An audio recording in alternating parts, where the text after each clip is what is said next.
was a little girl alone in my little world who dreamed of a little home for me. I played pretend between the trees and fed my house gas sparking leaves and laughed in my pretty bed of green.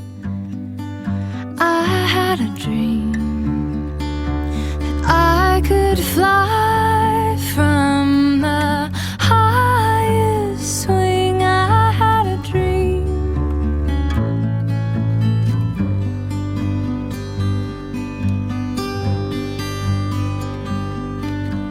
Long walks in the dark through woods grown behind the park. I asked God who I'm supposed to be.